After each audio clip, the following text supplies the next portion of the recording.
Hey there everybody, it's Trey here, back with another video. First video of 2023, which is kind of exciting. But hey, I have an exciting topic that I want to go into with you guys today, and I believe it's going to help you so much in the new year. Today's video is called How to Win at the Money Game in 2023. And I want to make this really clear. This is not financial advice. I'm giving you education and some opinions on certain things that you might be able to act on moving forward into the new year. But in no way is this financial advice. I don't know your personal finances. I don't know where you're at. I'm just giving you some food for thought moving into the new year. So now that we got the legal stuff out of the way, I want to talk about the 6 main things that someone can do in the new year to actually help them get themselves and their finances in a better position. Because here's what I believe. I believe that for people that are not prepared going into this new year, I think they're going to have a really, really hard time in 2023. But I think the ones that educate themselves and put themselves into a better position, I believe they're going to be in a much better spot leading into not only this year, but the next year and the years to come. So let's get into it. First thing I want to touch on, point 1 is build a budget. And you think this is simple stuff, but really, I don't know a lot of people. I've been in this industry for 7 years now, worked with hundreds of clients personally, thousands with my firm, and I don't know a lot of people that actually budget. Most people have a general idea of their spending and a general idea of their income, but they don't actually know the brass tacks, like down to a T, down to the exact number. Here's what we bring in as a household, and here's what goes out the door, and here's exactly where every penny's going. So here's a couple things you can do. Firstly, I'd take a look at my income versus my expenses. What would I look at for expenses? I'd obviously look at how much do I spend on groceries? How much do I spend on utilities, my rent or my mortgage? How much do I spend on my car, its insurance, or the fuel? How much do I spend on my monthly miscellaneous spending? If you're a smoker, if you like to go out a lot or drink or party, what does that look like in the budget? How often do you go out and travel? Do you have prescription drugs or medications that come out of pocket? I would start taking a look, quite frankly, at the every single month non-negotiable expenses that come out the door no matter what I do. And that's what I would factor in as my expenses. Secondly, I'd take a look at debts. What do I have for debt? How about my mortgage, my car payments, my credit cards, lines of credit, loans, things like that? How much do I have in debt? How much am I paying on, and are they secured or unsecured? Meaning, are they secured against an asset like my home, meaning they'd probably have a lower interest rate, or are they unsecured debts, meaning they are secured against nothing, and they typically tend to have a higher interest rate? I'd want to have an absolute handle on my debts going into the new year. Thirdly, I'd take a look at income to savings and insurance. So what I mean by that is how much money is going towards insurance premiums every month, things like our home, our auto, our health, our dental, but also our life insurance, our critical illness, our disability policies, if we have those. And then I'd also take a look at how much money is going towards savings. Because while that is money that we don't really see on a monthly basis, we don't count it as income, it's not really going out the door as an expense, right? In the insurance world, it's being invested in ourselves and our family, but in the savings, it's also being invested and hopefully put away for our future, and we should also hopefully be able to access it. And then finally, I'd take a look at my investment standings. So what I mean by that is all my different investment accounts, where am I saving money, how much is saved, and how much am I squirreling away? Same deal as the saving side of it, right? I'm not necessarily having it go out the door as an expense, but I'm not really seeing it every month either. I'd want to know how much is actually going out the door. And God forbid, this might be where you take a look at it and you realize, okay, well, I'm actually not saving money. I don't have any insurance and I don't have any investments in place. Well, then that might be a turning point for you where you realize, okay, I need to start putting myself into a position or gearing myself up into a position where I'm strong in all 3 of those areas. And we'll touch on that with the next 5 points as well too, is how to better prepare yourself, not only to get yourself able to properly utilize those 3 areas, insurance, investments, and savings, but also how to make sure that you are even able to get into those 3 areas. So, second point I want to touch on is develop your fin and build towards it. So let's talk about this. What is a fin? Because in 7 years of doing this, almost no one I've ever ran into actually knows what this thing is. I don't know if it's just a term that no one talks about, but the concept of it as well, I never really see discussed. So here's what a fin is. It stands for Financial Independence Number. What does that mean? It means the amount of dollars total that I need to have saved, factoring for inflation, to successfully retire. So let me repeat that. It's the amount of money I need to have successfully saved to retire successfully. So how much money? So a couple things that you should be looking at is, how do you actually figure that out for yourself? You need to take a look at what age do you actually want to be when you retire, right? How old are you going to be? You might have 20 more years to save money, 30 more years to save money. You might have 15 more years to save money. Regardless of how many more years you have left, I think a lot of times people fall into this trap where they're like, awesome, I've got 35 more years left to save money for retirement. I look at that and I'm like, oh my God, we only have 35 more years left to save money for retirement. So you're on a shorter time clock than you actually think. 35 years, it doesn't get you as far as you might actually think it does. So I'd look at, okay, what age do I want to retire? So where am I now in terms of age versus where do I want to be when I retire? For the average person, it's about 60 to 65. Then I would start to take a look at, well, how much money in today's dollars do I want to live off of when I actually retire? For the average Canadian, right now, it's about $3,000 a month when they hit retirement, although that number can obviously change based on, is your home paid off? Do you still have debts? And what you want your lifestyle to look like when you retire. For some people, $3,000 a month is not a comfortable retirement income. They'd want to do 4 or 5, 6, and that's okay. Just plan for that. And then I would factor in for inflation. I'd start planning for things like typically maybe about a 2% rate of inflation. I know in the last year or so it does not feel like that, but when you benchmark it out over a long enough period of time, that's a safe enough number to go off of to give you at least an idea of what you're going to be working with. And, God forbid it doesn't get any higher than that, right? Hopefully the 2% becomes the standard, not the 8 or 9% that we've been dealing with for the last year or so. And I would take all of those things into consideration and I would start to math out exactly how much money I need in retirement. Now, if you're lucky enough, you already have some money saved, you already have some investments, you probably got a plan through work that's employer matched. Start to figure out exactly what that number is going to look like and then figure out if you're on track to hit it. So if my financial independence number to retire at the age of 65 off $3,000 a month is, I don't know, $2.5 million, what am I projected to have saved by 65? Am I close to that $2.5 million? Am I hitting the $2.5 million? Or am I completely way off? And that would be something I would start to actually course correct and work towards. These are things that people don't talk about, but once you understand them, it's a huge, huge, huge deal. Number 3, I'd learn the rule of 72. This rule over time, and I'm seeing people talk about it a lot more, but it doesn't change the fact that in my opinion, I believe this is the most fundamental investment and saving rule for people today. And it's interesting because it's a very old rule. It goes all the way back to the 1400s. It was first pen to paper in the Renaissance. People say it was created by Albert Einstein. That's not correct. He popularized it, but he didn't create it. But it's called the banker's rule. It's called the money saving rule. But it's very simple. It is, in my opinion, fundamental to understanding how well your investments are doing and how well your savings are doing. Here's what it states. If you want to know how many years it will take your money to double, you take 72 and you divide it by the rate of return of the investment you're currently in. So let's play a little game. Let's say I go off to a bank or an institution and I have my money in a savings account. The bank felt super generous that day. So let's say I'm at a 1% rate of return with the account I'm in, right? Not naming anyone in particular, not saying it's necessarily the bank, but let's just say that that's the investment account I happen to be in and the rate of return that I am receiving. So let's say I'm getting a 1% return. Well, how many times does how many times does 1 go into 72?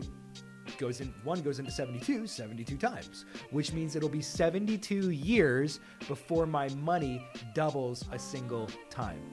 So for me, I'm 26 years old. I'm about to turn 27 this year. Let's say I put $10,000 into an account.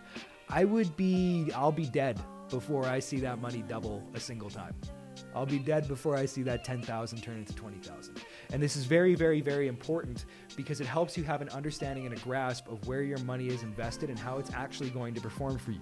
Because there is a lot of people out there, in fact, millions upon millions upon millions of Canadians and Americans that have their wealth sitting in accounts that are earning less than 0.5% on a rate of return. And if that is you or you're in that position, that might be something where you look at that and go, holy crap, my money's not growing and it's never going to get a return for me. right? It's something that you need to consider. So I would highly recommend that you learn this number, because frankly, I think if you don't know the rule of 72, I think that everything else is going to completely crumble. It's foundational. If you don't understand this part, everything else is gone. So again, if you want to know how it works, you take 72 divided by the rate of return of your account. So if you're in an RSP earning 6%, you take 72 divided by 6. The number it gives you is the amount of years it will take your money to double. And then you go from there. Fourthly, write out your goals financially. Like it blows my mind, quite frankly, to think how many people don't actually write out their financial goals and where they want to be in life or at a certain point, right? Your short-term goals, your mid-term goals, and your long-term goals. Like, for example, how much money do you want to have saved by the end of 2023? How much money are you going to put away? Do you want to buy a home in this year, second year, third year, or within the next 5 years? What kind of down payment do you want to put down? You know, what do you want that home to look like? Do you want to travel a lot? Do you have a debt payment down goal, right? Like, do you want to pay down a certain amount of debt? Are there life goals, right? Maybe you want to start planning for a kid, or maybe you want to get married, or maybe you have to put your kid through post-secondary. These are all things that you should be thinking about. And unfortunately, whether you like it or not, there is a financial number attached to almost all of them. And so if you are not planning for them or working towards them in some way, I think you are setting yourself up for really, really bad failure. So what's your goal? Plan out your goals, right? And what I highly recommend, if you're single, this doesn't really matter as much, but if you're in a relationship where you and your partner, not necessarily even share your income, but just you and your partner in a relationship, and you see that being a long-term thing, start planning out your financial goals together. Like, it actually shocks me the amount of couples, the amount of partnerships, the amount of, people that don't actually plan out their financial goals together. Like they don't plan for the future. They make money this weird thing between the two of them. And it shocks me, because I think, like, why would you ever put yourself in that position? Like, you're working towards something. You have a goal towards something. A house united is so much stronger than a house that's divided. So if you have a couple, or if you have a partner, plan out your goals for the future with your spouse. Where do you guys want to go? How much money do you want to have saved together? Do you want to pay down debt? Some couples aren't comfortable sharing their finances with one another, and that's okay. I'm not saying you guys have to go and have all of your bank accounts be joined and you can access each other's money. I'm not saying that. If that's outside of the realm of comfort for you, then that is what it is. But I am saying you guys should at least have an idea of where you want to go, and you start laying out the building blocks to get there, and you build towards that. And then the fifth point, and my second last point, is start saving. And I know this sounds really, really like it sounds redundant with everything I just said, but the truth is most people don't actually save a lot of money. In fact, I don't really know many people out there right now that are saving any money. And I think what happens is we're in this situation in North America right now where people are so strapped financially. They're worried about being able to put gas in their car. They're worrying about, their mortgage or their rent, putting groceries on the table. They're worried about making sure their kids are looked after, right? They're just worried. A lot of people are worried and they're stressed. I think what happens is you have so many people that are in that moment, in that thought process, that they can't even think about saving money, because they think if they save anything, it's going to be insignificant. So why even bother? Let me recommend something to you. The habit of saving money is more important than the quantity of money that you're saving. The amount of dollars you're putting away is not as important as actually just saving money, right? So what I mean by that is maybe you're only saving $25 a month. I would rather see somebody who is low income at least saving $25 a month versus the guy who's a high income earner but saves jack squat and he's like, I'll just lump sum it. To me personally, I've seen both types of those people. I've worked with both types of those people as clients. You want to know who actually comes out and wins further on down the road? The one who is lower income but has a savings habit versus the guy who's higher income but has no habits. The reason why is because guess what? This guy at some point is going to actually have more income, and he already has the habit of saving income. So guess what he does? He increases the amount he's saving. He's way further ahead down the road. Most people they have a huge savings issue right now. And I recommend that you start saving. I don't care if it's 25 bucks a month, 50 bucks a month, 100 bucks a month. Save what you can, but regardless, save something. Start to build up a small little war chest, something that can give you some breathing room. Have that emergency fund so if something happens to your income or you have a huge expense pop up or something emerges, you're okay. Most people have zero emergency fund. They have no savings built up. And if something happens to them, not only do they not have cash on hand to deal with it, unfortunately, they are almost always required to turn to forms of debt to fix that expense, which then creates an even bigger problem because now not only, unfortunately, when you use debt to pay for anything, you didn't actually pay the bill. You just moved the bill into a different environment, and now it's got a 19% interest rate attached to it, and it's growing. So I highly recommend you save. Sixth and final point. I recommend that you find some form of side income or you find ways to increase your current income. So here's what I believe. I believe that in 2023, and I think the writing has been on the walls, frankly, for the last 5 years now, even greater than that, 5 to 10 years, that having a job in North America is not enough to date to make ends meet or to pay your bills. It's not enough to get by. That's why you see a lot of people that are going out and getting side gigs or side hustles to make ends meet. Unfortunately, with that, there was a stat that was released, I believe, in 2020. 43% of Americans right now have some form of side hustle, but the average income is about $430-ish. And I look at that and I'm like, that is a trade of time for income that is not worth it. So what I recommend you would do, I think there's basically 3 things you can do. Number 1, I think firstly, find a way to increase your income at your current profession. I'm not saying at your current job because it may require you to job hop. Find a higher paying position in your field at a different company because right now everybody's looking for workers. You might be able to hop and negotiate a higher salary or learn a new skill set or a new certification that can increase your income quite a bit. That might be something you want to look for. The second thing is I would actually start to look for side skills that can earn me an income. So what I mean by that is when I talk about side skills that can earn me an income, most people have like skills or things that they can do that they can then sell for profit. So what I mean by that is if you're a trades guy, like your ability to actually craft and build things is something that you can utilize to make a side income, right? I had a buddy of mine who anytime he had to pay for a trip or anytime he had an expense coming up, he was a very skilled carpenter. So guess what he would do? He would go grab some 4x4s and some lumber and he'd start building picnic tables and he'd sell those for $150, $200 a pop. Well, it doesn't take long for him to build a picnic table. It's very inexpensive, although cost of lumber's gone up a little bit in the last few years. It might not be the best return for dollar now that it used to be, but at the time, yeah, a couple years ago, he'd just get a whole bunch of lumber, build some picnic tables, sell them off. He'd pay for his trips, he'd pay for expenses. He would do it all that way. Really smart way of doing it. There's other skills that you might have that you might be able to turn into something that you can sell, right? I have friends that they're crafty, so they started selling candles and they started selling knickknacks and they use that to build a side income, right? It is time consuming, but what you are doing is you're not necessarily trading time for money, you're trading a skill set for money. And that is way more valuable and way more scalable than just getting a part-time job. And yeah, you can get a part-time job to increase your income, but to be honest with you, I think that's one of the worst ways to do it because what you've essentially done is you've completely restricted certain hours where you could be using that for things that are much more profitable. Most part-time jobs don't pay that much, but they take up all your evenings or even your mornings based on what your schedule is. And then the third thing I think you could do is look for a side business.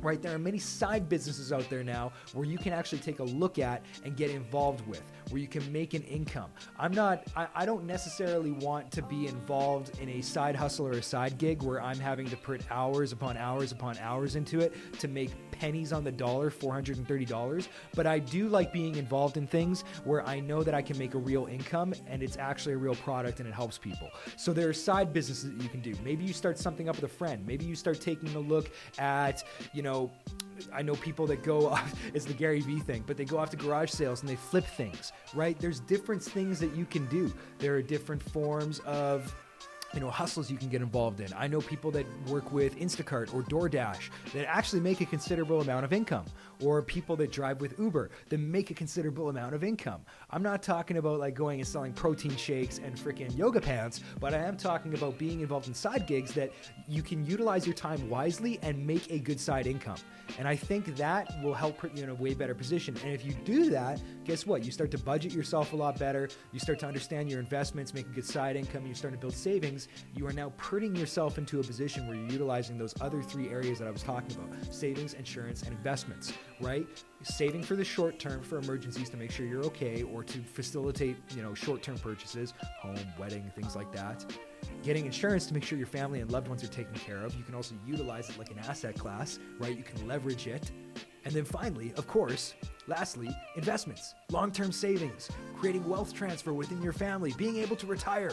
All these things you can lay the dominoes for right now in 2023 off of those 6 strategies. And they may seem simple and they may seem basic, but it would blow your mind to know how few people actually do them.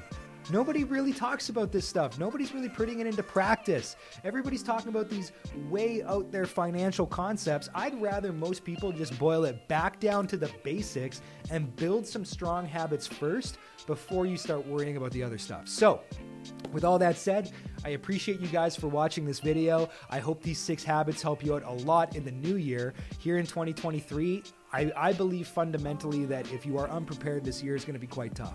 But I do believe that if you are prepared and you're knowledgeable, I think that this will be a year where people can find a lot of opportunity, and they're able to better take care of themselves and their family and their loved ones. But you have to be prepared and you have to be educated. So I hope this helped you. I appreciate you guys. Thank you for watching this video, and I can't wait to see you in the next one. Take care.